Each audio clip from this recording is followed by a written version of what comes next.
finally we have Motherload, which is probably one of the most technical trash dungeons again in BFA. So it's just incredible. It's going to be an incredibly difficult series in general for these teams to get through. Very much looking forward to being able to check it out as game number 1 gets started between Deplete from Beyond and the boys.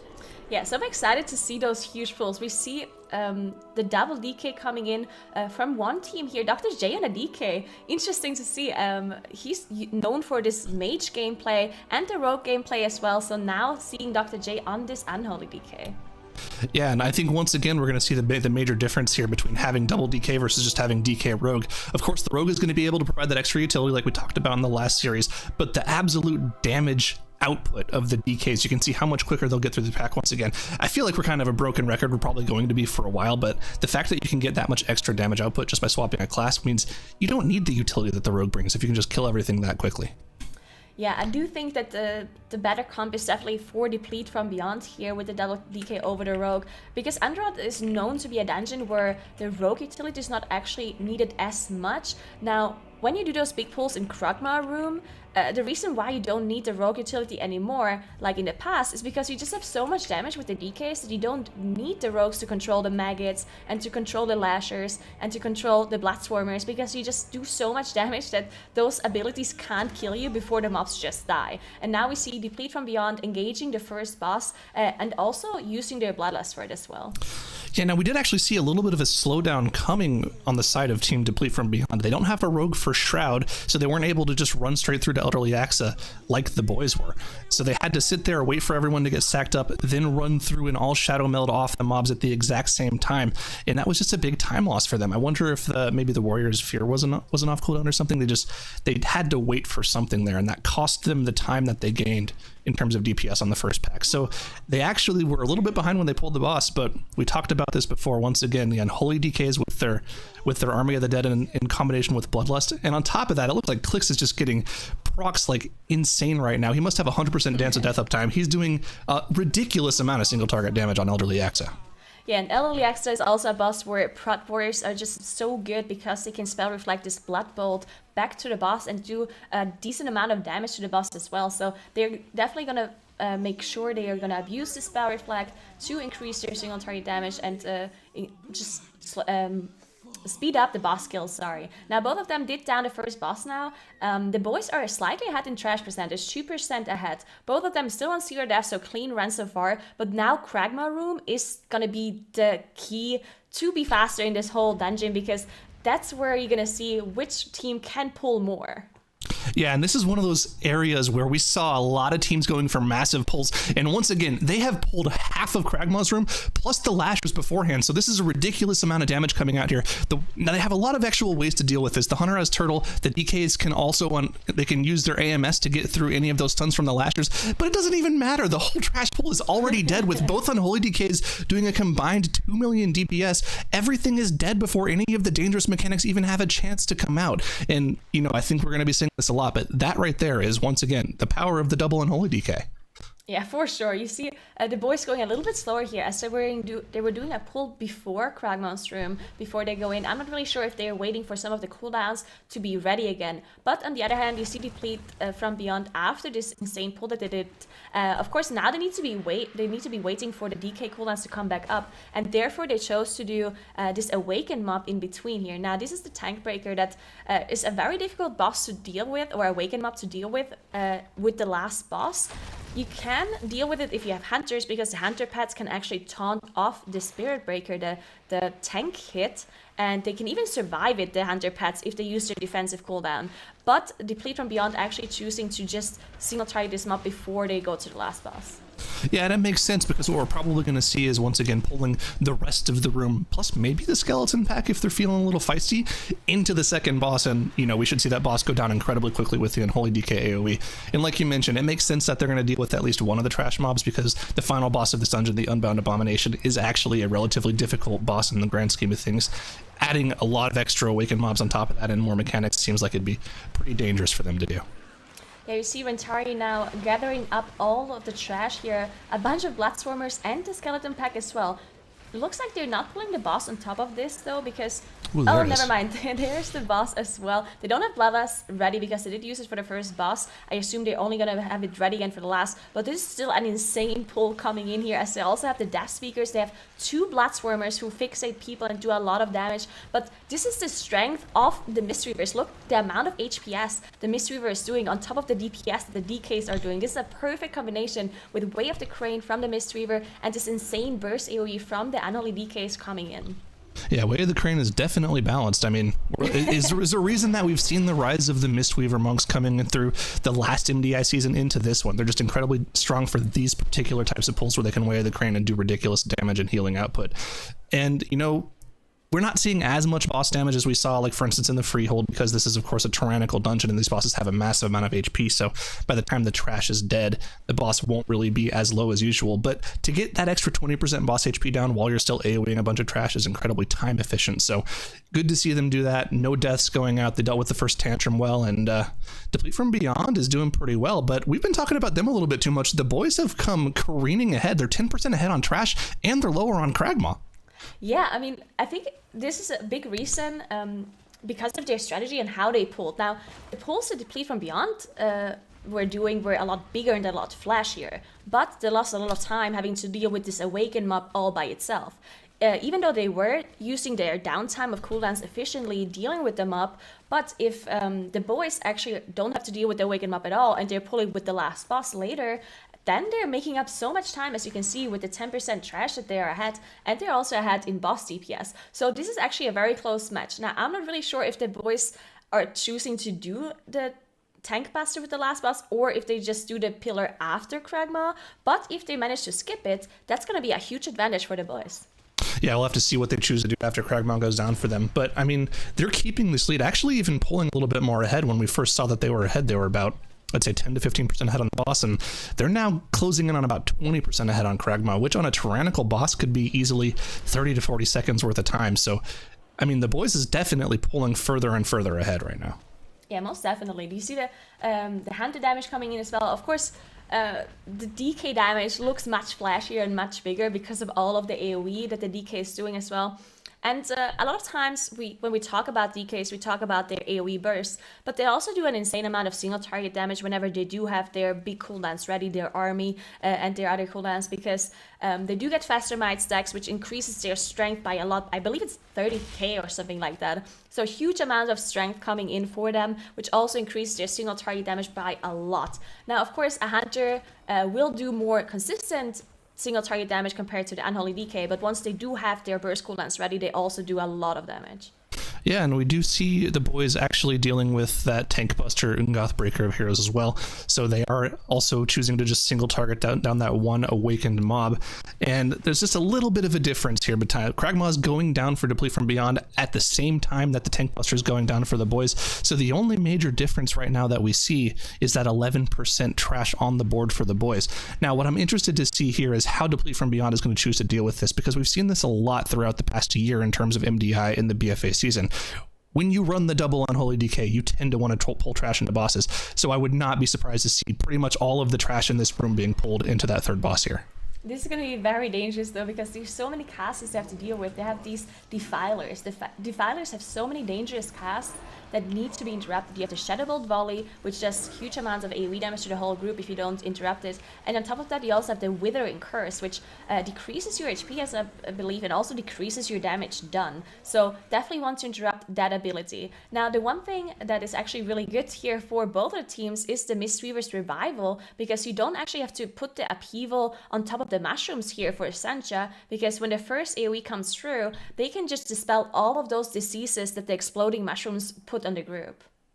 Yeah, and I mean, I'm going to sound like a broken record like I already mentioned, but once again, you can see for the double Unholy DK group on the side of Deplete from Beyond, the trash is already all dead, which is kind of insane. You know, they're doing a ridiculous amount of damage. But on the side of the boys, they still have a little bit of trash left over. But it's not necessarily a bad thing for them, because usually what hunters will be doing in dungeon is they'll be running one of those rapid reload traits. Whenever they hit 3 or more targets with a rapid reload, it'll reduce the cooldown of their major cooldown aspect of the wild. So it's actually a single target gain for them to have 3 mobs alive. So you're going to see that their hunter is doing about 30-40k more single target DPS here than the side of Deplete from Beyond, and it's going to let them catch up just a little bit. Now, it's going to be hard to catch up to that single target burst that the Unholy DKs get from all that AoE, but every little bit counts here.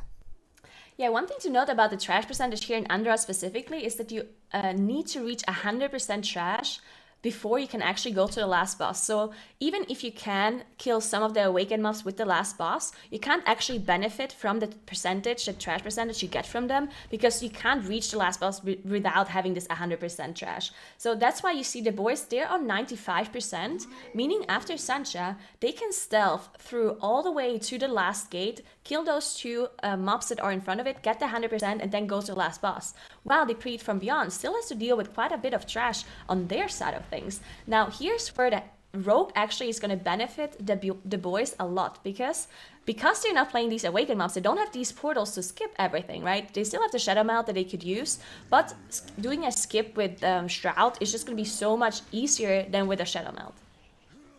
And there is a little bit of a weird interaction with the new awakened affix in Underrot. The biggest difference that in Underrot is these teams aren't going to be able to tailor make their count for the dungeon. You have to get to 100% trash count to unlock that final portal, so they do have to finish off the trash count. They aren't going to be able to get it from those final awakened mobs, but at 95% trash, the only thing you have to do to get to the 100% trash is deal with those final 2 guardians at the end, like you mentioned. So a little bit inefficiency, you don't get to get perfect trash count, but it is what it is. That's just how Underrot works. Deplete from Beyond is just now finishing up the last of the trash they need before they get to those final 2 mobs, and to be honest with you, it's really close. The boys just pulled it, and Deplete from Beyond is going to be pulling it in about 5 to 10 seconds here. This is definitely close. Both of them, of course, have their bloodlust ready for this last boss to deal with the awakened mobs and the boss at the same time. Now, it's all going to go down to that single target DPS on the boss. Now, if you want to play it safe, you need to focus down the awakened mobs, at least the dangerous ones, and leave the other ones up and then go on the boss. But whichever team can play riskier and actually cleave off from the boss instead of cleaving off of the awakened mobs, they're going to have more single target damage, and they're going to do overall more damage and kill the boss faster. Now, the difference in comp is also going to matter a little bit here, because we did mention that Rogue didn't scale as well as some of the other classes, and therefore their single target damage is not as good as some of those other classes, like the DK with Bloodlust and cooldowns and the Hunter's damage. So Deplete from Beyond is a little bit behind here, but they might make up the time with their single target damage and their comp just being better for that last burst here with Bloodlust. Yeah, we'll have to keep an eye on that, but the final boss, the Unbound Abomination, has been pulled by the boys' Bloodlust as Pop. You see the army coming out, and they do have those 3 awakened mobs left. Of course, there's no tank buster here to worry about, but the major things to look at, that Blood of the Corruptor is going to be spawning pools underneath random players in the group, and of course, Sam Reckbeckner of Chaos is going to be fearing random players, so you can see them focusing that down quickly. I believe once that mob is down, they're going to start focusing the blood, and once the blood is dead, they can then in turn focus on doing a little bit of extra boss damage. But so far, so good. Samrek is down for them. That's the major difficulty of this pull gone, and you know, once the blood is down, they can start actually planting in place, not worrying about those pools on the ground. You see almost all of the players here using the defensives at the very start. You see the Quaking also coming out. The Quaking can actually be very annoying for this very specific fight here when you have to deal with the awakened mob and the boss, because when you get this lightning, Holy Stone around, you see it on Igloo right now on Deplete from Beyond. You want all of the players stack up in it to get rid of this stacking debuff that does ticking damage to your group. Now, when you get a bad timing of Quaking, then you might just have to spread out while also needing to be stacked. So that can be a very bad timing. And one more thing to note about Volcanic here. Volcanic, usually not an affix that is too dangerous for those teams, because they're of course very good players and shouldn't be standing in the Volcanics. But the spores in this room actually increase the chance of Volcanic spawning, and that's why you see increased number of Volcanics here compared to the rest of the fights. Yeah, and at this point, the boys have all of their mobs down. They don't have anything left to deal with. They've already gotten through almost the entire second phase of the boss here on Unbound Abomination. They're looking squarely in the lead right now. There's not a whole lot that they have left to do. Of course, on the side of Deplete from Beyond, they still have Voidweaver Malthier up. They still have to get those interrupts off. And I mean, Deplete from Beyond is just about a third of the boss behind right now. The boys have been playing fantastic in this dungeon. Yeah, definitely. And again, like, it looked like the boys are doing those smaller pulls. They're doing like less risky pulls, but in the end, you don't always have to do the risky pulls, right? You just need to be time efficient. Sometimes doing 2 pulls might be better than doing 1 pull if you have to use too many of your offensive and defensive cooldowns to get this big pull done, because then after you've done this big pull, you have to do a smaller pull, and you might lose more time than if you would have just done 2 pulls. So the boys maybe looked less flashy compared to Deplete from Beyond with their double DK strat, but in the end, their trash clear was just faster, and having the single target more consistent damage also really matters on Tyrannical, because at some point you're just gonna outscale the burst that the DK does at the start. The burst is gonna fall off at the end of the fight, especially with a boss like Unbound Abomination, which has so much HP in a Tyrannical environment. At some point they're just gonna outscale it, and there we go, the boys got the first game. That's a great job there by the boys, taking game number 1 from Deplete from Beyond, and really showing up in this tournament here. I mean, when we started talking about how close the performance of these 2 teams being 4th and 5th seed could be, you gotta say, Dranos, it's around as close as they get. I think after a couple of little mistakes from Deplete from Beyond, they burned a little bit too much time. Yeah, I mean, we talk about a couple little mistakes here, but these were 2 very clean runs from both teams, right? 0 deaths on the scoreboard across the entire match there. Very impressive play, and only a couple seconds actually separating the 2 teams here at the end of the run. So great job from both teams. The difference in compositions, I think, is largely the story of the different team winning here. You know, 1 DK versus 2 DKs really make the group have such a different texture. Yeah, and in particular, looking at like the boys, for example, usually they haven't gone too far from a lot of the classes that they really know and are very familiar with on live servers, but now they're starting to switch things up. I mean, Petco, for example, Nagura is usually the shaman player, right? He's played Warlock as well. He's played a lot of different range DPS. So him switching into that hunter, they're really seeing the team start flexing a lot of their multi-classing abilities.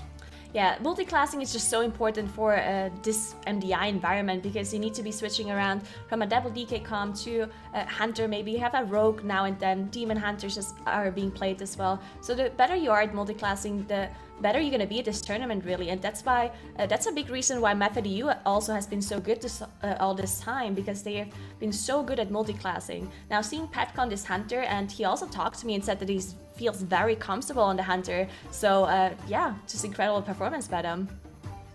It's great, and that's really what you want to start seeing for these guys. And it also just brings us to the next game, which is going to be on Junkyard with Fortified, Teeming, and Quaking. Are you expecting to see more double Unholy DK here, Zyronic, or are they going to start switching it up even more? I mean, it's tough to say. I think in Junkyard, typically speaking, you know, this is an interesting dungeon. It depends on how they pull. If they are going to be doing those massive AoE pulls into bosses, yeah, I could definitely see the double Unholy DK again. But if they're opting to go for more boss damage, which would be surprising on Fortified, we would see Hunter. So I think we are going to see some more Unholy DK action, yeah. What do you think about that one, Dranos? Yeah, I mean, it's Teeming. Teeming Junkyard seems like a great spot for Unholy Death Knights to really shine. But Hunters are really good at AoE too, right? And Hunters also contribute a lot of single target damage when there's a big pull onto a boss.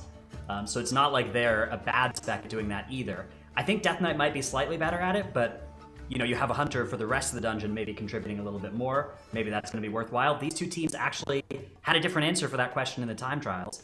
So Deplete from Beyond, they played 2 Death Knights in the time trials, whereas the boys only played 1 and opted to have a Hunter instead. Both teams actually played the Demon Hunter in here. Demon Hunter looks really good in Junkyard in particular because of those zap bots. I don't know if we talked about this yet, but there are these little bots all around the dungeon. You can click on them and get a little buff, and one of them is this damage proc, and Demon Hunters are so good at getting a lot of damage out of this because they get so much haste from all of their class stuff and their Furious Gaze traits, and that just does massive, massive damage when they can pick up those bots. Yeah, I'm always having DHs in my group who are just rushing to them and grabbing them immediately before anybody else has a chance, so I guess that starts explaining Then it. they die. That's a phenomenon die. a DH brain. You know, everything else turns off and all you can think about is just going and getting that shock bot and doing as much damage as possible. Damn do. That's right? That's Yeah. all I can think about. Their eyes just like go red, and they just start tunnel visioning onto the very first Zapbot. Oh, we even had some times where like we'd get set up for the first pull, and then they just would be gone. They wouldn't be there with the first pull, and then they'd come back with the Zapbot just to make sure that they had it. They come Like, back. I can't do anything until I get it. They have Zapbot, they're just trailing like 30 extra enemies that they pulled along the way. They're like, It'll be fine. It'll be fine. Yeah. I think we're probably not going to see too much of that in the MDI, but I don't know. Sometimes when you get on DH, it's unavoidable. I just had to. Well, that also kind of brings up on the end boss, like how aggressive do you think that they could really be Nagura because they have these Zapbots with extra damage there? I do think we are gonna see a lot of awakened mobs on the last boss. Now there's a little bit of room restriction on the last boss. You can't go out of this area at the start, so it's gonna be difficult if you have the droplet, like the pools on the floor, and you also have the tank master doing the AoE. But I think we're gonna see some insane pulls by these teams, especially with this double DK comms as we've seen, and some of the insane times we saw the time trials do. I think we saw at 12 minutes Junkyard by the first team Perplexed. Now the boys and Deplete from Beyond had a 14 minutes and an 18 minutes, so a pretty big difference between those two teams. But since the boys didn't actually ban Junkyard, I assume they like bettered their strategy in those couple of days since the time trials. But we'll see. Yeah, you would hope so, right? After there's being such a large disparity between these two teams. But we also have a replay as well, Dreadnought, so we want to start going over that. Yeah, we do indeed. So this is from the Underrot, where we saw a really, really close game. Both teams were executing these big Unholy Death Knight pulls, but of course, the winning team there, the boys, only had one Death Knight on their squad, right? We may not actually have the replay here, but that was what happened in the Underrot. Well, we're dying to see Junkyard. We want to be able to see what's next for these guys because, like you guys mentioned, there's a lot on the line for these teams, and they really don't want to have to go down into the lower bracket very early. I mean, think about it this way: if they win this, whoever wins this series is going to go on to face Perplexed, right?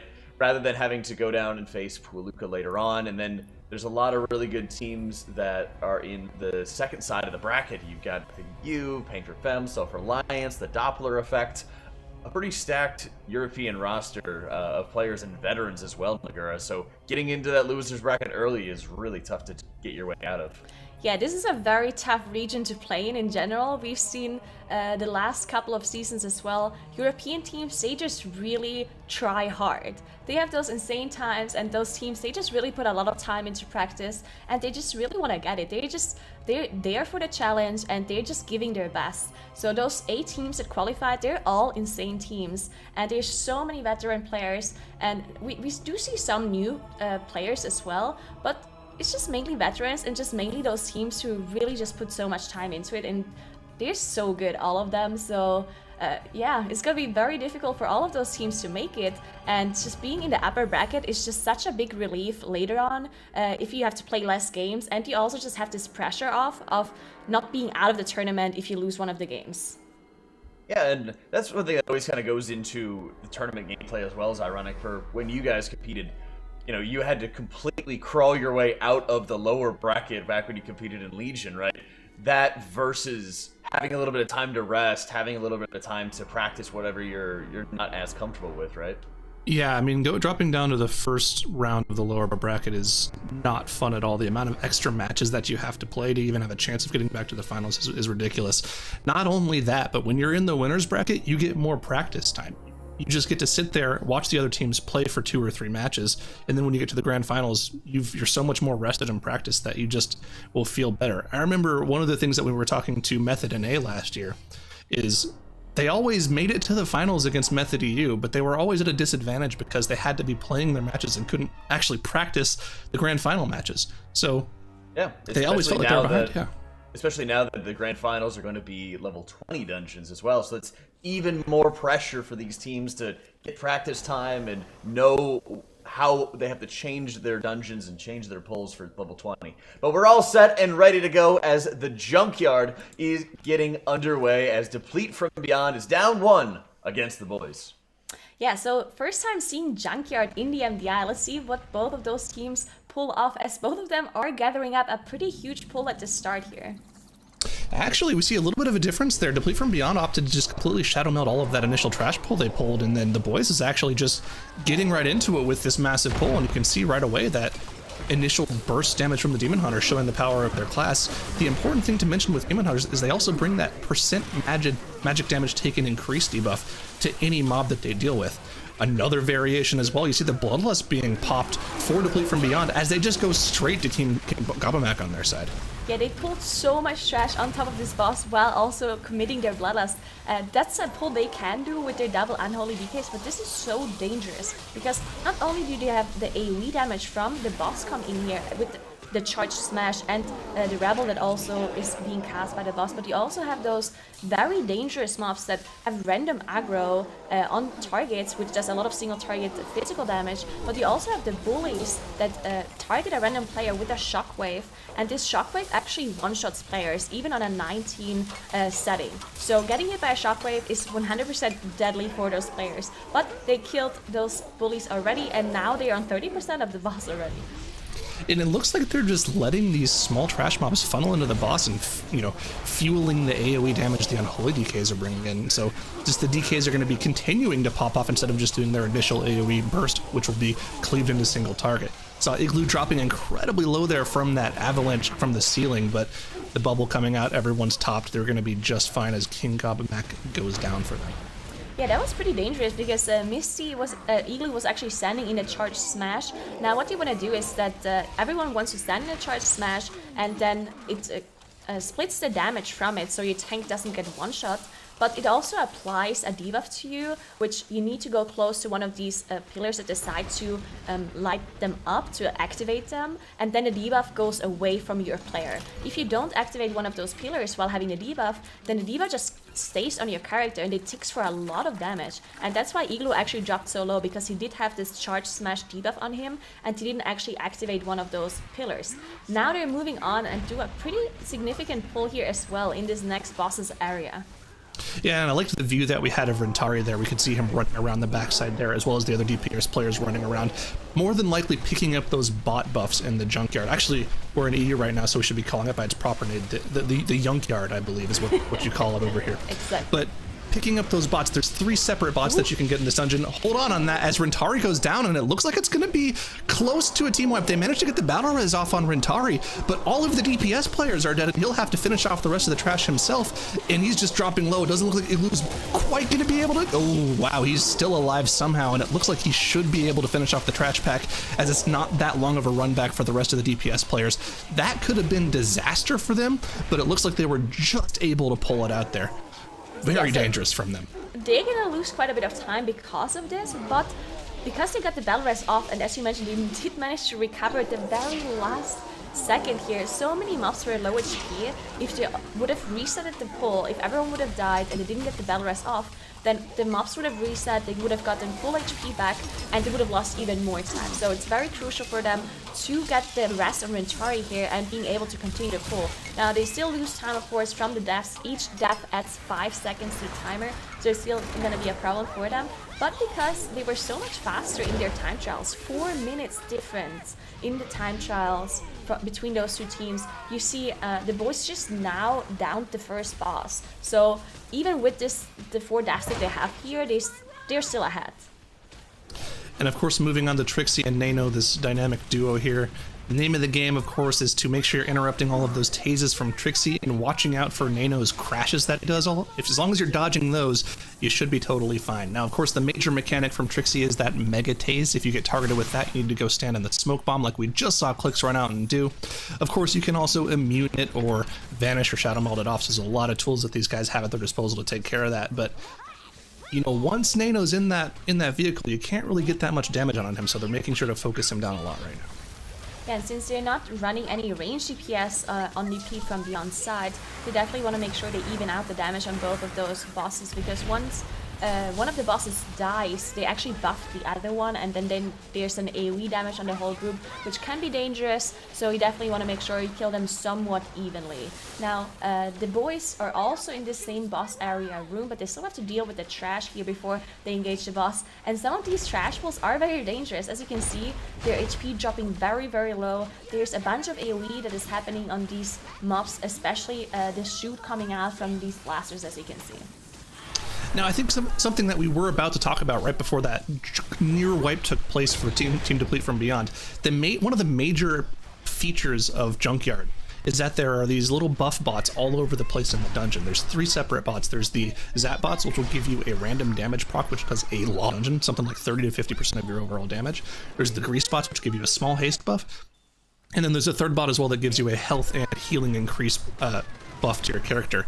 If you die, you lose that buff and you have to go find another bot at some point in the dungeon to pick up.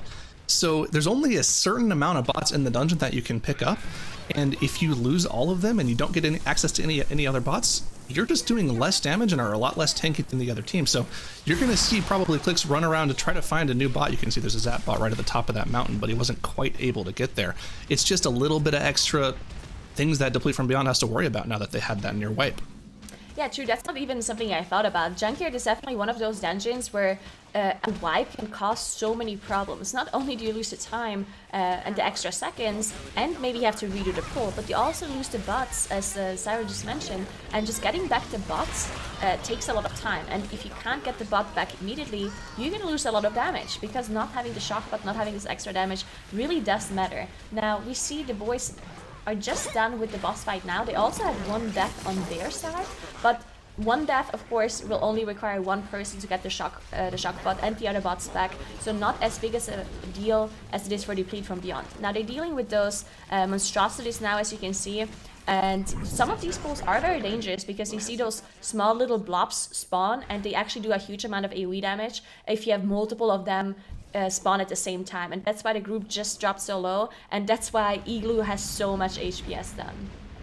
Yeah, I mean, the pulls in this Gunker room are incredibly dangerous. There's a lot of stuff you have to interrupt. The Suffocating Smog is a single target stun on any of the players. There's these frontal waves coming from the slimes as well. And this Consume cast, if you actually get consumed, you get a massive dot and healing reduction on your character.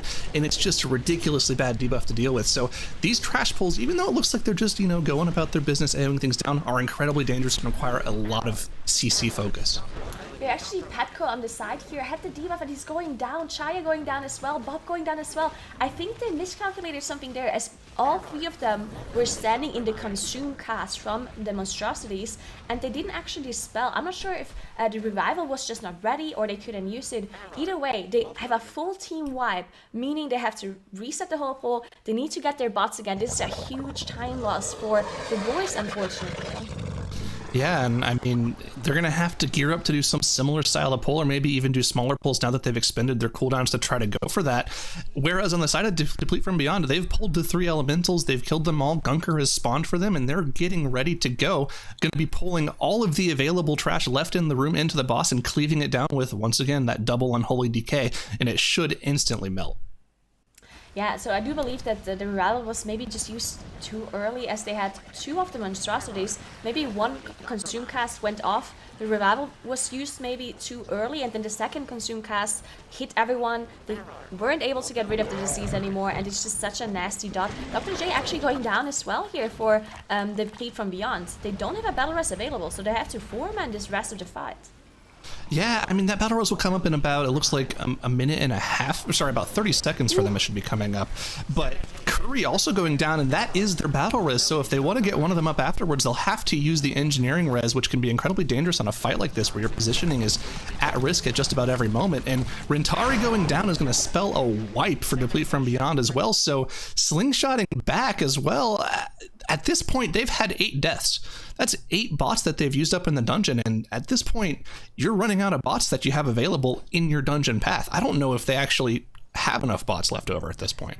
Yeah, this is going to be very difficult for them now to deal with, because we mentioned that they might be able to deal with a lot of awakened mobs with the last boss here, but if they don't have any bots available anymore, then maybe they have to alter their route and actually single down the awakened mob before they go to the last boss, because it's a very dangerous pull to do the last boss with awakened mobs. So if you don't have the shock bots, or you don't have the defensive bots available to you, maybe you can't actually pull this off. As we see, the boys also struggling again as Bob actually went down. Yeah, they're struggling a lot on this trash pack again as well. Chaya has that massive damaging debuff right now as Bob comes back, but he's able to get the dispel off at the last second. Yeah, Bob ended up going down to the consume debuff, and then Nala also was at 2% for a solid 10 seconds there and just somehow randomly got cleaved down at the last second. Like we were mentioning, this room of trash in Gunker's room is incredibly dangerous to deal with. It should not be taken lightly, and if you don't have those extra bot buffs to deal with it, it can be incredibly dangerous to deal with. And Deplete from Beyond, they're not phased, they're going right back in with that major pull. So at this point, I feel like maybe I should commit the Bloodlust. It is ready now. We're already 11 minutes into the dungeon. Some other teams, like Perplexed for example, they finished this whole dungeon in 12 minutes. So because of all of these wipes, they slowed down so much. But this time around, they still do this big pull with the trash on top of Gunker, interestingly enough, because I believe Curry had the AoE cooldowns ready on his Unholy DK, and that's why they decided to do this big pull anyway, even if they probably are missing some of the bots. Now the trash is going down now, so they only have Gunker left. Theoretically, this should not be a problem for them anymore at this point if there's no trash left, because this boss is not too dangerous on a Fortified setting. Yeah, and the only real thing you need to take care of on this boss is those little water bots running in circles around. As long as you're standing in one of those, you aren't going to get gooped by the boss. Of course, if you touch any of those green void zones on the ground, you get stunned and have to get broken out. But as long as you're in one of those water bots, it shouldn't happen to you. You shouldn't have to worry about any of those slime waves that the boss sends out. So it looks like they're doing a good job of that so far. They've even pulled in a slime elemental to cleave down with the boss for just a little bit of extra added efficiency, and looks like it's going good for Deplete from Beyond right now. Yeah, there's actually one thing that can be really annoying here for a Gunker, and it is Quaking. Because sometimes you need to stand in this very tiny area within the cleaning bots whenever the boss drags you in or he sends out a toxic wave. So if you get a Quaking overlapping at that very exact same second as the toxic wave is going out, then you need to have some players step out or find a different cleansing bot that they're running into. Otherwise, you're just gonna kill each other with the Quaking damage, as we see Deplete from Beyond actually dropping very low with their Quaking there.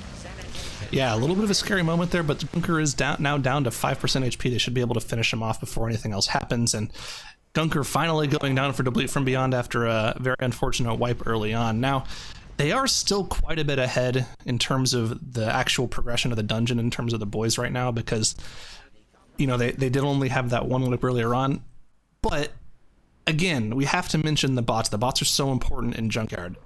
If Deplete from Beyond doesn't actually have a bot on every single one of their characters, they're going to be in trouble on the last boss. Now, it is Fortified. They still should be able to one-phase the final phase of the last boss, but it could be a little dangerous for them. So pull coming in here from Deplete from Beyond. At this point, we're not really sure if those pulls that they're doing are actual pulls they are doing in their normal route as well, or if they actually have to adapt their strategy because of the wipes they had and because of the bots that they're missing. Because some of these bots, they are close to trash, and you can't actually get the bots unless you're either a rogue or you actually kill off the trash or someone pulls it away from you. And at this point, they might just do some of these trash pulls that they wouldn't do otherwise just to get these extra bots. Now, some of these trash packs here are pretty dangerous. As you see, one of these mobs that is targeted with a skull marker does this rapid fire cast, as you can see right now. It does jump to a player and then target the tank doing this frontal rapid fire cast. If you get hit by it, it does a lot of damage and can easily kill a player, so you want to be very careful to not get hit by that.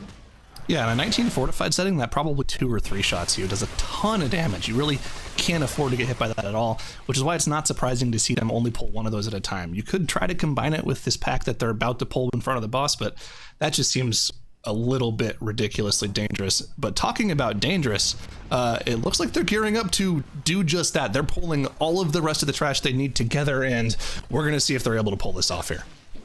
I think the ladder just died trying to get a bot, and I'm not really sure if he already had the debuff and then died, or if he died before he got it. Either way, this is a pretty big loss again for the boys, unfortunately. Here they're doing the same pull now, as we can see the Enlarge going off on one of those mobs here. Enlarge is a cast that needs to be interrupted because it buffs other mobs. Now if you have an offensive dispel like the Demon Hunter, you can get rid of it, or if you have a mage, you can actually spell steal a buff and make use of it. Deplete from Beyond now, they're doing one of the Awaken mobs, and they're 94% trash already. Yeah, and here's the interesting thing, that you can see that these wipes are really having a toll on their dungeon here, because in their time trials, they were done with this dungeon 2 minutes ago by this point. It just goes to show how fast they went on their time trial run. But these wipes, removing the bots from them, making them go slower. It looks like they're even playing safe by pulling Samrek, the Fear Obelisk mob as well, just making sure that they don't have any issues on the final boss. Maybe a call that because they don't have all of their bots available is a potential play. Not exactly sure, what the reasoning for it is, but it looks like they're just opting to play it safe here because, like you mentioned earlier, that final boss room is definitely a lot smaller than most arenas that you have available, and they really don't want to run out of any room there. Yeah, we see the boys actually doing a pretty dangerous pull as they pull one of these rapid fire mobs on top of the rest of the mobs here. But we saw Petka on the Hunter standing out pretty far to bait jump on him and to be easier dodgeable for the rapid fire. Now, the Deplete from Beyond, as we mentioned, they did deal with one of the Awakened mobs, but they still have 3 pillars here. So it's still a lot of Awakened mobs they have to deal with as they engage the last boss. They do have the Bloodlust available, so I do believe they're going to use it here. Yeah, and the important thing to mention, they don't have a Hunter for pet taunting on the Tank Buster, so their tank is actually going to have to eat all of those to the face, which means he's going to be taking a lot of damage on this pull. On top of that, the Blood of the Corruptor is going to be spawning pools around the room, so whenever they have to dodge for those central blasts that the boss ends up doing here, they're not going to have that much room at all in this room. Of course, once the Blood of the Corruptor does go down instantly, they'll be fine, but man, that's a scary looking pull right there. Yeah, most definitely. There's actually a cool little interaction with Demon Hunters. They can taunt the Spirit Breaker, the Tank Buster's tank ability, with Netherwalk, and they can also meta it. So if they taunt in a correct moment and then use their meta at the exact same second as it hits, then they will immune it. We do see Quake still does have the Netherwalk available though, so they didn't use that mechanic as they're moving on to do the gauntlet here. Now this gauntlet should be actually entirely getting hit by one of the lightnings here, not getting there fast enough. Now you need to get all the way up here to this energy cell, and you need to click on it until all the energy is drained. Usually you have the damage dealers go down earlier before all of the energy is drained and have the tank and the healer finish it off. Yeah, I imagine once that blue energy bar below the overcharge station gets to about 10%, you're going to see the DPS run away and actually get hit by the bots on purpose, so they get sent to the bottom, and then the healer's going to finish off the rest of that energy. Once that's done, the aerial oppression unit takes a massively increased amount of damage, and we should see this boss going down for them here. Yeah, I do believe they can one-face this boss. It is a fortified setting, so the boss does not have extra HP, and I mean, they don't have the Bloodlust available to them, but they still should be able to do it. If not, that's going to be a huge time loss, but the boss is dropping so quickly. You see the army come up by one of the DKs as well, so the boss should be going down here, and they're going to get the second game, so it's going to be 1-1.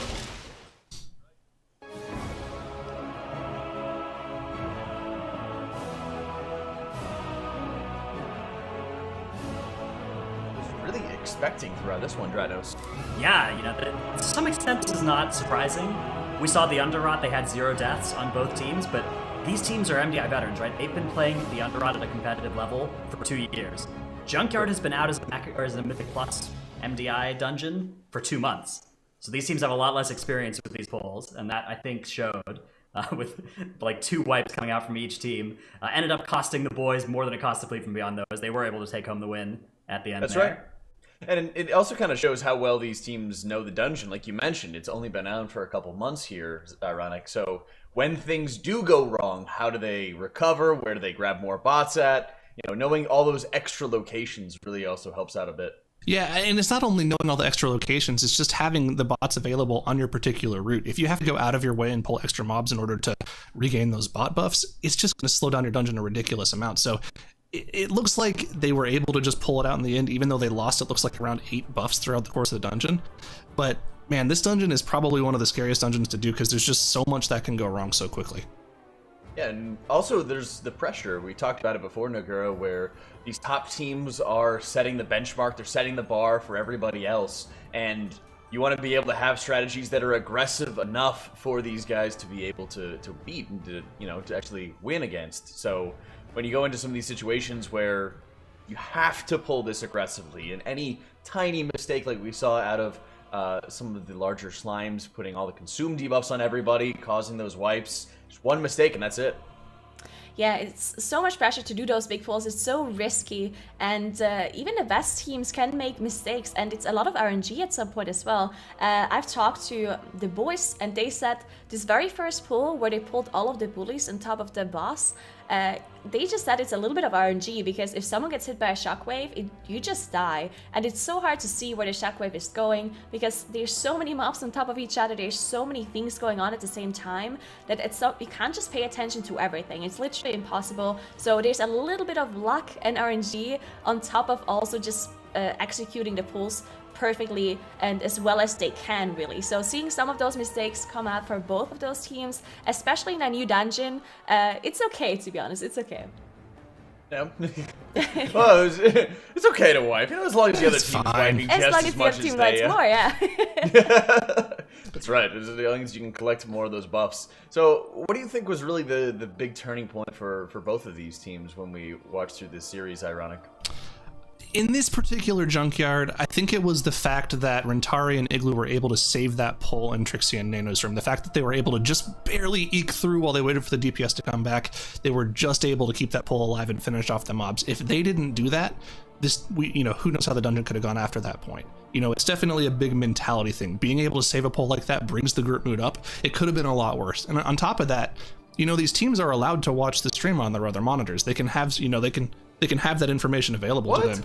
Yeah, it's surprising, right? Really? But if the boys are watching the stream and they see, oh, Deplete from Beyond just wiped a second time, we're in this, we got a chance, we can do this, boys. And you get the mood of the other team up. So there's a lot of, not only is it just focus on how you're playing, there's a big mental aspect to the game as well. And trying to keep the team together as well can always be a big challenge. And how do you think that was for you, Dratnos, since you were competing recently in the Keystone Masters? And one might even say that you were the winner of the Keystone Masters with your team. Yeah, my team, Account-Wide Essences. We didn't thank exactly you for win your any service. maps, but Thank you. we Everybody say got thank our, you. Got our namesake. Nagura, please say thank you. Thank you very much, Dratnos. You're welcome. Mr. Drat. Glad I could do that. Yeah, we had the Count Drat. the honor of fighting up against a method team in the first round, which it was not an honor that you would choose to have, but it was a fun experience. And yeah, the ability to recover after a wipe during these the tournament games, you have only one shot at these things. It's important. Like, it can be the difference between losing 2 minutes and losing 5 minutes, and you're not playing against the other team's time trial time. You're playing against them also doing the live dungeon, right? So they're going to be making mistakes too, unless they're a method team, then they're likely to not be making those mistakes. But they're likely to also have one of those times that is going to be slower, and the difference between losing a lot of time and losing a little bit of time can be massive. Junkyard has an added twist to that with the robot buffs. Yeah, those things, preserving 2 of those on members of your group, can actually mean that the later hard pulls are still doable even after you've wiped. Whereas if you all full wipe, then they're not anymore, and that can be really, really big. Yeah, I mean, speaking of preserving those bot buffs and losing some time, gaining time otherwise, let's start taking a look at those replays that you have for us. Yeah, so we've got a little bit of clips from both teams here. We've got the first pull with Gobbamac with all the trash that Deplete from Beyond did. Very good deployment of the double Death Knight, technology, right? All right. Unfortunately, the replay starts still having a little bit of issues. Oh, they're just juking us. Yeah, okay. But if you remember, that was a good use of double DK. And then we started seeing the wipes sort of rolling in from both teams in the middle part of the dungeon. Just close your eyes and remember it, guys. Yeah, just everybody let's imagine together what those pulls look like. And then, of course, 3 awakened enemies with the last boss here, a little bit less aggressive than the 4 potential awakened enemies with last boss, which was something that teams have been attempting, doable on Fortified, especially with no other affixes that really affect the boss fight. But I think it makes a lot of sense to back off a little bit and play a little bit of a safer strategy if you're in one of these tournament matches, especially once runs start to go wrong, and once the other team's runs start to go wrong as well, and you're not competing against a 12-minute Junkyard or something ridiculous like that. That's right. I'm interested to see if or maybe Jay can confirm at some point after the tournament if their normal strat is to actually run 4 obelisks there, but they opted not to because maybe they didn't have all of their buffs available or something. I mean, they pulled all the trash before there. They could have gone to the boss, but they went to activate an obelisk as well instead, right? So it wasn't a route changing decision. They can make that audible at the last minute if they decide they need to in either direction. Well, I think it was one of the big things is like who makes those decisions on, I have a gut feeling we're not going to be able to do our usual strategy because we messed up in other areas, right?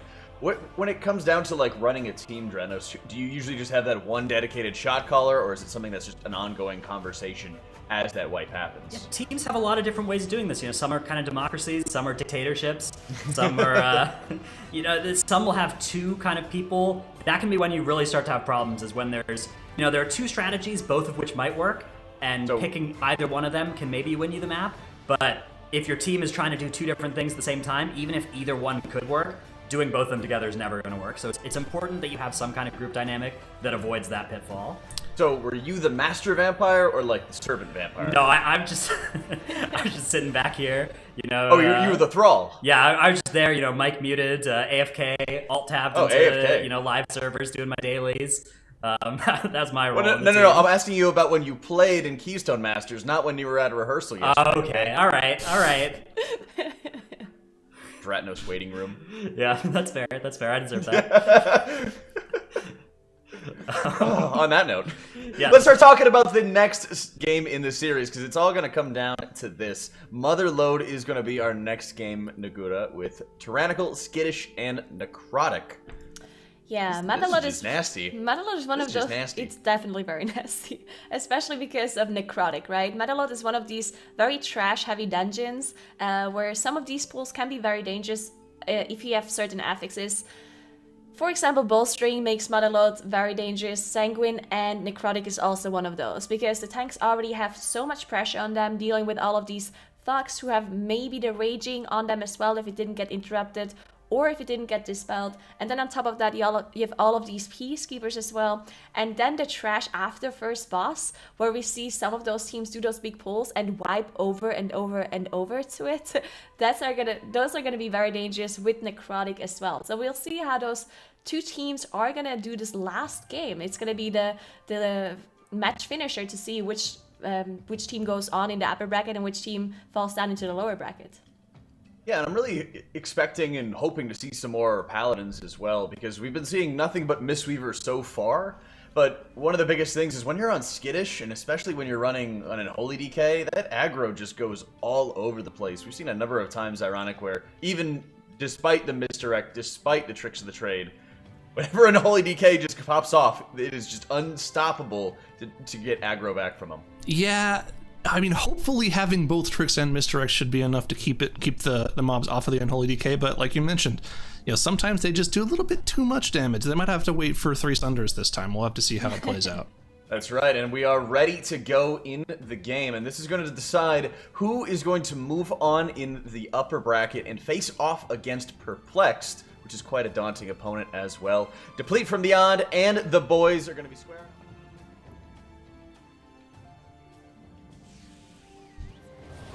So I'm excited to see some of those big pulls, and we do see the Holy Paladin from Igloo here on Deplete from Beyond's side. Now, Paladins definitely gained a lot of strength with these new affix and with the scaling with the corruption as well. So interesting to see. One problem though is that Holy Paladins cannot be Night Elves, so they don't have the Shadow Melt available to them, and that's why sometimes it's not the best choice for a team if you want to do any sort of skits or you want to get rid of certain mechanics with the Shadow Melt. But in this dungeon, we do like the dwarves anyway because of Necrotic, so you can get rid of that debuff, so maybe they just play around not needing this Shadow Melt. Yeah, and I'm really interested to see how this dungeon plays out. A lot of these major pulls that we saw kind of progressed into throughout the season as teams started pulling more and more of these peacekeepers in this first pull. They were kind of carried by the utility that rogues bring, the gouges for interrupts, the cheap shots, the stuns, the saps. There was a lot that rogues did to make these pulls viable, and It's gonna be interesting to see now that they can only they're only running one rogue now, how they're gonna be able to pull them off. Already at the start, we've seen completely different pulls from both teams. Deplete from Beyond went for a safer 3 Peacekeeper pull, whereas the boys have gone for 5 Peacekeepers on their first pull, it looked like, and they've actually managed to stack them pretty well outside of this one final Peacekeeper at about 30 to 40% HP.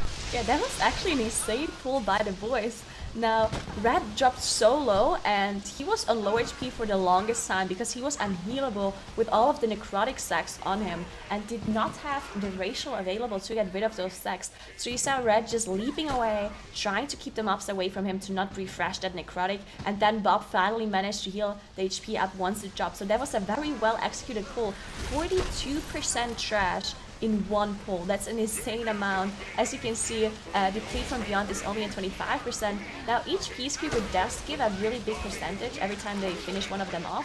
So sometimes the percentage is a little bit misleading as their HP is very low, but it's still a big advantage here for the boys as they also engage the first boss.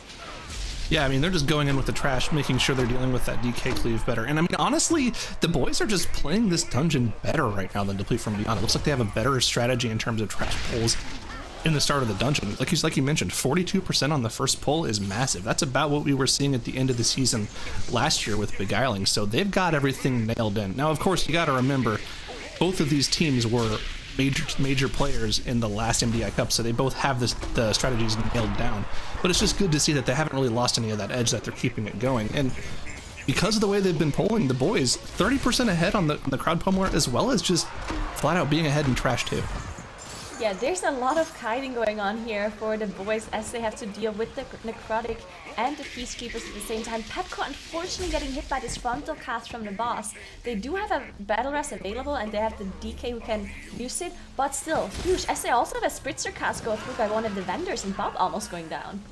It's pretty dangerous there, and in that time frame, I mean, Deplete from Beyond has caught up and actually pulled slightly ahead on trash, which is pretty impressive considering how far behind they were.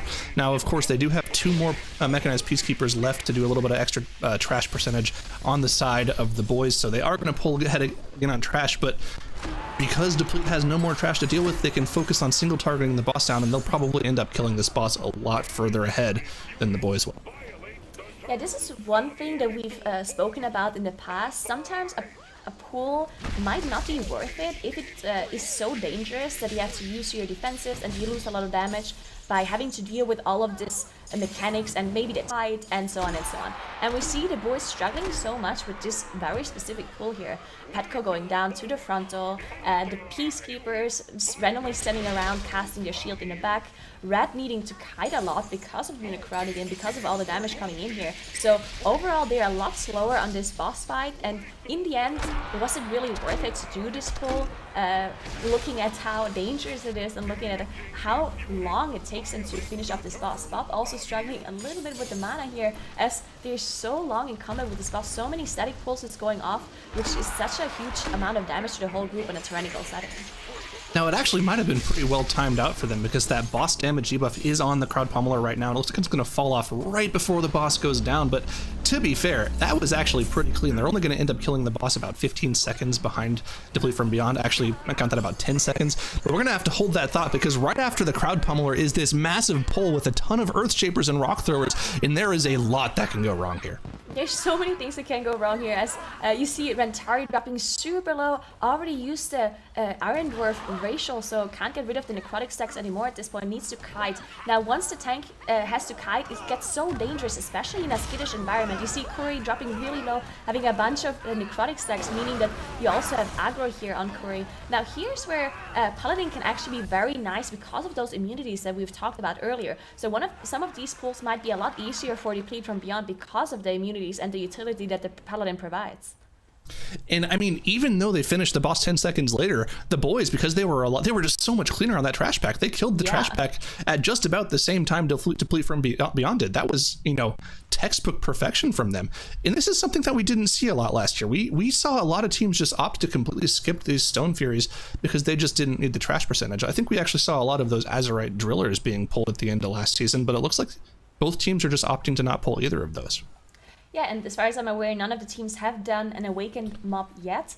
Now, the last boss here in MOTHERLOAD can definitely be done with a bunch of awakened mobs up, but it can be so dangerous because there's so many other abilities you need to take care of on that boss fight. So we will see how many awakened mobs those two teams are going to pull with the last boss. As they also pulled a mini boss here on Deplete from Beyond side. Now this mini boss can cost you a lot of time because Akari, I believe, Askari is the mini boss's name. It casts this ability that makes all of the mobs around him misdirect the damage to him, and then he also has a 70% damage reduction on him. So it can cost you a lot of damage if that spell is being cast in the middle of everything, as you can see right now. Yeah, and of course, it looks like they've gotten good fixates. They were able to both vanish and feign death off all of the fixates at the start there, so they didn't have to worry about any incoming damage on their players from the Earth Ragers. Now, of course, if those Earth Ragers do manage to melee you, they put a stacking bleed debuff on you, and you can see Curry and Igloo are just running in circles right now to make sure they don't get hit by anything. And it looks like they're doing a pretty decent job of dealing with all of this trash. Now, on the side of the boys, they opted to not pull Taskmaster at all. They're just dealing with the boss on its own, and they're probably going to end up at slightly further behind trash percentage than Deplete from Beyond. Moving forward in the dungeon though, I'm not really too surprised to see the Holy Paladin because there are two obelisks in between both the second and third boss and the third and fourth boss that you can take advantage of, so you shouldn't really need Shadow Meld to do any skips at this point in the dungeon. But at the same time, if you do that, you're not being as efficient with your final boss pull if you pull 3 or 4 obelisks there. Yeah, exactly. So they do both have the rogues, so theoretically they could just run through to the boss without using the obelisk and be a little bit faster, but because there's a lot of stealth detection mobs in between those bosses, it takes a lot more time to actually use the shroud instead of just running through in the obelisk realm. Now you can see actually the boys are being really lucky with all of their fixates. I think Petco had a double fixate on him for this whole fight long. So of course having a fixate on the hunter is so much so beneficial to the group because Petco can just run around and still do the same amount of damage as if he wasn't running around because he's a VM hunter, while a DK having fixate on him probably costs you a lot more damage. So very lucky on their side to get the fixates on the hunter. Yeah, just hopping around in circles doing full damage, once again just vibing out there doing his max DPS. No problems for Petco there, as Azarok goes down pretty well ahead of Deplete from Beyond. The way that the boys have pulled this section of the dungeon, not opting to go for that Taskmaster Askari pull, just definitely propelled them into the lead. Now, if they are planning on pulling this obelisk on the left, which is that Blood of the Corruptor, they're going to end up having to, clear all this trash here, and they're clearing a lot more trash than I anticipated here. That's a lot of stuff there. Yeah, this is a pretty big pull. Now, usually we don't see teams doing very big pulls in this area because there's so many dangerous mobs here. But with the DK damage, when everything just dies before any casts go through, then are they really dangerous? And that's why you see everything just dying so incredibly quickly while Chaya is doing almost 1,000,000 DPS. I mean, no problem for an Unholy DK. You just, pop some swords and you're chilling, good to go. Now, of course, I'm not too surprised to see them pull the Blood of the Corruptor. When we talk about the final boss in this dungeon, I believe it's Mogul Razdunk. It's a big area of denial boss. There's not a whole lot of free space to stand. If you have that Blood of the Corruptor available on that boss and it's dropping pools underneath you, you're removing those free zones. So, removing Blood of the Corruptor from that fight makes a lot of sense. It's definitely the worst mob to deal with on that fight. I agree. Getting rid of that will definitely help them out for the last boss because especially there's a safe spot, let's call it that way, where you don't actually get hit by any of the missiles that are being casted on that fight. So having the blob and actually spawning those zones, then that means you actually have to move in a proper direction and gonna lose so much more damage because you constantly need to move around, and maybe the boss is actually standing in one of the missiles because that boss really doesn't like moving because he constantly casts something, so sometimes it's very difficult to position the boss. So not having to deal with this blood is actually super important, as we see both of the teams dealing with it now. And you see the boys are already done with it as they are doing a pull on top of Rixa here. Yeah, we saw this a lot at the end of last season too, for just a little bit of extra mob count, pulling the War Machine and that one engineer on top of Rixa Fluxflame.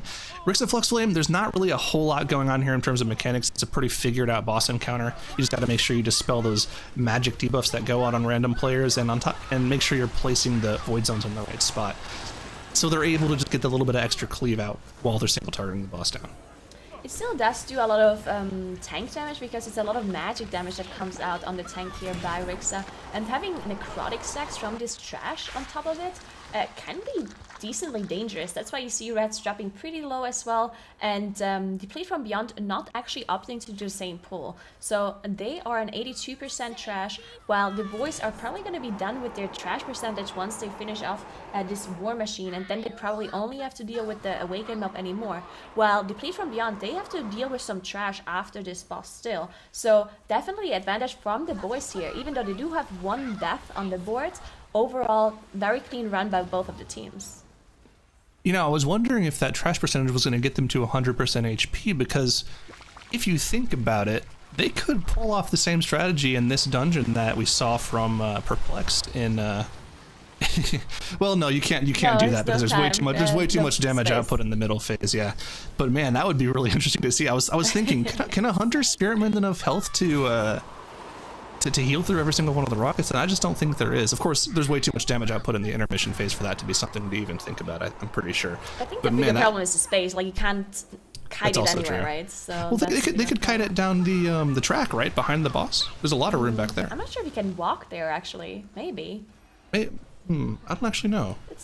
It would be interesting to see someone pull it off. Sure, yeah. But I also think that boss might be dangerous to actually reset if it targets you with one of those abilities, like the intermission abilities. I'm not really sure if the boss resets if you're outside. Not really sure. Either way, Rixa going down for both of the teams now. As we mentioned before, the boys are 98% trash, so they don't have to deal with much else at all. They went into the realm here as they clicked the portal, meaning they don't have to use any shrouds or anything like that. We see Naladra not actually being in the realm. Naladra will be the one who stealths through to the obelisk and then probably click on it. Or they just play with the last boss. We will see what they do here as they're already in the last boss's area. And we see the markers going down to call out the safe spots. Yeah, and of course, this is going to be the first example that we've seen of this extra sort of ability that the Awakened Realm gives you. Whenever somebody tags a boss, everyone that's inside the Awakened Realm instantly gets pulled out now. So that's what they did. Like you mentioned, Naladra went and stealthed up. Everyone else stayed inside the Awakened Realm, so they didn't have to worry about stealthing past a bunch of trash, which can sometimes go wrong pretty easily. And also what that benefits them is they don't have to be Night Elf for Shadow Meld. They can go for something extra like maybe the Dwarf passive, the Dwarf racial, so they can remove Necrotic on the side of Rads. So just a little bit of extra team mechanics coming out. Of course, once again, we're seeing this kind of trend where teams are focusing down the Fear Mob as well as early as possible, so they don't have to worry about that. And then they'll probably move on to take down the Tank Buster afterwards. Yeah, that is still a very dangerous thing to pull off here. The 3 Awakened mobs on top of Mogul Rastang. We saw one of the casts actually going through from the Spider Awakened boss on Bob. So it dropped him very, very low HP as that initial burst damage from the ability came through. And we also see a thing from Beyond here, and Rat's going down. Unfortunately, they do have a battle rest, so they are getting him back up immediately. And thankfully, this boss does not melee hit during one of his Gatling guns. But Chaya going down as well. They don't have any rests left, so they have to 4-man the rest of this fight here. And they still have those Awakened mobs up, so they can't lose any more players as Rest drops really low. Oh man, he was at 30% when that rocket hit him. I thought he was a goner at that point, but he's still dropping at this point. He's just these guys are taking so much damage. They need to get Voidweaver down and just recover this fight. But the problem here, look at Bob's mana bar. He's got 15% mana. It's dangerous. Yeah, this is super dangerous, and we see so many casts actually going through as well. Now, one of the casts from the Spiders is a curse, as we can see on Bob right now, and no one can dispel curse in their setup. So having this cast time reduction on the healer can be very dangerous, but now they finally managed to down the Spiders. So now they only have the boss left to deal with, but 4-manning the boss will definitely cost them a lot of time compared to Deplete from Beyond, to have a full team. They do have also 2 battle rests available on their side, so if something goes wrong for them, they can get 2 people back up. Now, they still have to deal with the Awakened mobs and Deplete from Beyond side, though. Yeah, I mean, they still have the Awakened mobs up. The most important one ended up going down there, so they were able to take both of the Fear Awakened mob as well as the Tank Buster down. So as long as they get these interrupts on the Spider and don't let any through, they should be fine here. But of course, we saw it go wrong on the side of the boys as well. The boys are now entering that intermission phase at 50%. They have to make sure that they slam down on all 4 of those pillars around the room. Once you're done with that, the boss becomes available for the final 50%. And of course, you also have to soak these Sky Scorchers here in this phase as well, and with one less person, you're probably taking a pretty solid amount of extra damage on each player. Yeah, mana might actually be a problem here for Bob. Now, outside of this intermission phase, there's not too much other damage going on as long as you dodge everything as well as you can. And with Petco being the range that gets all the missiles on him, he can just kite them out and make sure none of the rest of the players get hit. So it should be okay, but it's still a lot of time that they get out of the intermission phase. They also have 3 deaths, meaning they're 15 seconds behind to Deplete from Beyond because they have 0 deaths. So theoretically, Deplete from Beyond can still win this dungeon if they just do a lot more damage in this phase with their extra player that they have available to them, and they also have the 15 seconds as well. This is going to end up being really close, I'm pretty sure, because that 15 seconds on the board is going to be a lot. The second that third pillar goes down, the race is on, and Deplete from Beyond will have to pump out some massive damage to even have a chance. The boys are now down to 27% on the boss, and they're slowly eating away at that health bar, but they have to know, you know, the dungeon hasn't been called yet. They're still going. They have to know that this dungeon is closed at this point. Yeah, but I think it's taking them too long here. This intermission phase takes so long as they just now hit the last pillar. I don't think they're going to be making up this sort of damage without having Bloodlust, without having any of those big cooldowns, because I assume they used them at the pull of the boss with the Awakened mobs. So I doubt they can make up the damage, but it's dropping pretty quick for them. Yeah, it's dropping pretty quickly, and that 15 seconds is definitely going to come into play here, but with 5% left on the boss, it's all going to be about that 15-second timer here. How quickly can Mogul Razdunk go down for Deplete from Beyond? He's gone down for the boys. 15 seconds on the board, and with 25% left on the boss, I don't think it's going to be enough for them. They just didn't quite have as much of a good of a route as the boys, and surprisingly enough, the boys have come out on top in this series 2-1 over Deplete from Beyond.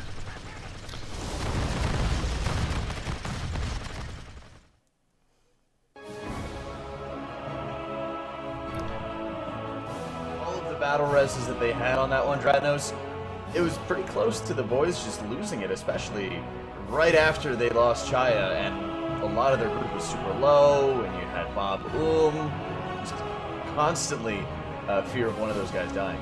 Absolutely, yeah, they just barely limped over the finish line, but with 4 people in the group alive, it's really nerve